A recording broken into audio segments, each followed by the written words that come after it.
Olá, juventude, o Elton na área. Sejam bem-vindos a mais um vídeo do canal. Se não for inscrito, se inscreva aí e se gostar do conteúdo, deixa o seu like, porque dá uma moral bastante forte aqui pro amigo, beleza? Então hoje, meus amigos, o mercado aqui no Brasil tá um mercado mais corretivo, mas no índice Ibovespa não tem aquelas quedas tão acentuadas e também não temos altas muito acentuadas. Inclusive, para um dia que o Ibovespa tá caindo 1,5%, você encontrar aqui ações subindo 5% já é um bom sinal, né? Ou um sinal menos ruim. Hoje, principais destaques de alta nas ações listadas no Ibovespa, principalmente na nossa bolsa, temos os papéis da Magazine Luiza, CVC, Apvida, Melius, Pets e Hypera. E nas quedas, setor aqui de frigoríficos, liderando as duas maiores quedas, com BR Foods e Marfrig, seguido das ações da MRV, São Martinho, Copel, meus amigos, Copel vindo caindo aqui 3% e B3. Hoje estamos com quedas mais acentuadas nos papéis da Petrobras, Vale e também setor bancário. Isso aí ajuda a puxar bastante o Ibov para baixo. E lá fora, nos Estados Unidos, o mercado está mais positivo. Ó. Jão, levemente positivo, S&P 500 0,3% de alta. Nos índices futuros, Nasdaq segundo dia consecutivo de alta forte, 1,3% aqui.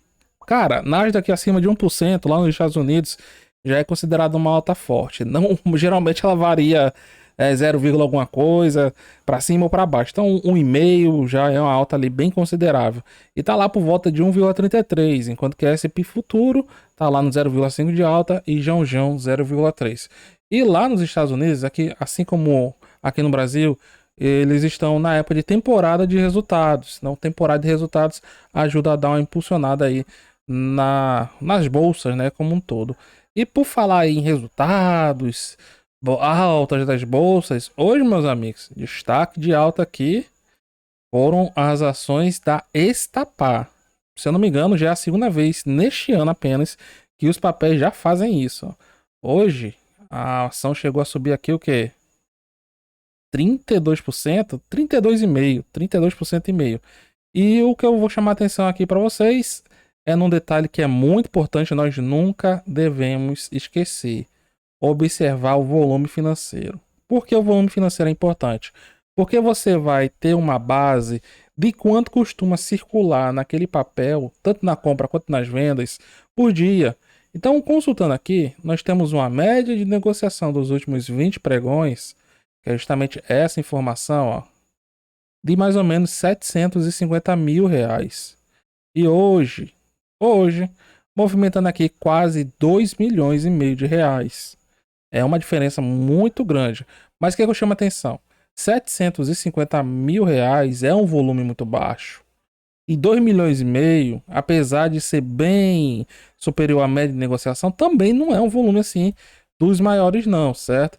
Então aqui, ó, no gráfico de volume, já dá para ver uma coisa, ó, aqui embaixo. Essa linha branca é a média de volume. Veja como são vários pregões com média, com a negociação abaixo da média. Aí, num belo dia, num belo período, o volume, ou seja, o dinheiro circulando naquele papel, começa a aumentar. É justamente o que aconteceu aqui do dia 16, 17 para cá. Aumentou o interesse aqui no papel. O que foi que aconteceu do dia 16, 17 para cá? Só a gente abrir o gráfico. Ó. É um papel Estapar, as ações ALPK3 são um papel que, se você olhar, ó, aponta. Ó, vamos lá, vamos ver se vocês estão ligados já nos últimos vídeos que eu venho apontando isso. As ações da Estapar no longo prazo, o preço aponta para cima ou aponta para baixo? Aponta para baixo, certo? Veja que o sentido da movimentação do papel, se pegarmos a história dele, é assim, ó. É o contrário, por exemplo. Se eu pegar aqui, vamos pegar um papel Vale. Só um exemplo, certo? Apesar de todas as correções, o que o preço faz? Fortes correções, né, no meio do caminho, o que o preço faz? Dá aquela apontada para cima. Não estou comparando as duas ações, certo? Os dois papéis. São papéis, setores bem diferentes. Eu estou apenas comparando o retorno que uma dá e o retorno que outra dá para os seus acionistas. Então vamos conhecer aqui melhor a Estapar, meus amigos. A Estapar é uma empresa que atua aqui com a parte de estacionamentos. Ela atua aqui nessa parte de concessões. Ah, é um setor importante? Sim, é um setor importante, mas também é um setor que costuma ocorrer corrupção, facilitações aí para você conseguir ganhar as licitações. E a Estapar, ela pertence a grupos que pertencem ao André Esteves, meus amigos. André Esteves, que já teve aí envolvido em vários escândalos de corrupção, tem ligação com o BTG. Então, quando você vai ver aqui, ó, o free float dela, ações aqui que não pertencem aos grandes fundos, é relativamente pequeno. Vai dar aqui mais ou menos 15,9%. Então é uma ação com pouca, uma empresa com pouca circulação de ações no mercado. Aí quando você vai olhar, por exemplo, os resultados da empresa, é uma empresa que dá resultados recorrentes? Não. Não. Ó, patrimônio líquido, que é a diferença entre os ativos e os passivos, decrescente.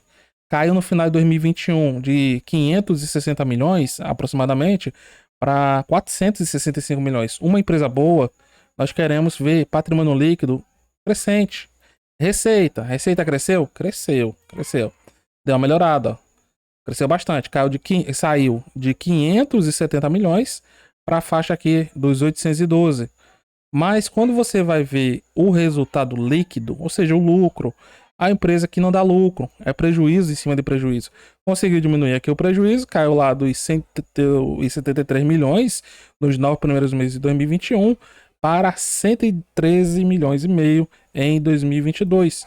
Mas quando você vai olhar aqui, por exemplo, o prejuízo acumulado da companhia, você vai ver que, de acordo com os resultados, o último resultado que a companhia divulgou, já está lá na casa dos 940 milhões de reais. Então veja que não é uma empresa sólida, é uma empresa de papéis especulativos. Quando você vai olhar outro item muito importante, que é a alavancagem financeira, ou seja, como é que está a relação entre o que a companhia está gerando de caixa, que está gerando de resultado, e o seu endividamento, nós vimos que é uma empresa hiper alavancada. Está conseguindo reduzir a sua alavancagem, relação dívida líquida sobre o EBITDA, em que 3 vezes já é o limite, uma empresa já está bem enrolada, caiu ali, ó, no terceiro trimestre de 2021, de quase 23 vezes, não é miragem. A companhia tinha uma alavancagem de 23 vezes a relação dívida líquida sobre o EBITDA, caiu de 3 vezes, ó, para 5 vezes e meia. Apesar dessa melhoria significativa, continua sendo uma empresa muito alavancada. Então, na minha opinião, Estapar está naquela categoria de ações bombinhas. Recentemente, na última alta que eu mostrei lá para vocês, as ações da companhia tiveram essa oscilação típica de ação bombinha, ó. Volume saiu aqui de um dia de 111 mil reais, ó. Num belo dia, movimentou 111 mil reais. Para no outro, já tá movimentando aqui, ó, 700 milhões. O que foi que aconteceu? Aí a B3 costuma mandar esses questionamentos, né? O que foi que aconteceu para o volume ter aumentado tanto e o preço ter saído aqui da região do R$1,60 e ter ido aqui para R$1,90, sendo que no mesmo dia, ó, saiu do R$1,60 e foi aqui, ó, para R$2 e estava sendo negociado no R$1,90 quando a B3 mandou o questionamento, B3 e CVM. De acordo com a companhia, eles não conheciam nada que poderia estar estimulando essa oscilação abrupta do papel. Mas qual é a questão? É um papel altamente especulativo.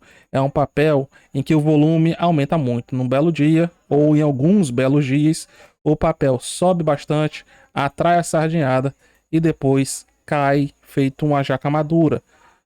Isso ainda poderia ser aceitável se fosse uma empresa que, no longo prazo, ela fizesse isso aqui, ó, subisse, depois caísse bastante, mas na hora de entregar resultado, etc, dar retorno, viríamos que era uma empresa sustentável e deixaria algo mais ou menos assim. Empresa apontando aqui para baixo, o mergulho da morte, é sinal de alerta, meus amigos, é sinal de perigo. E renda variável já tem os seus perigos inerentes. Para que ficar catando mais confusão?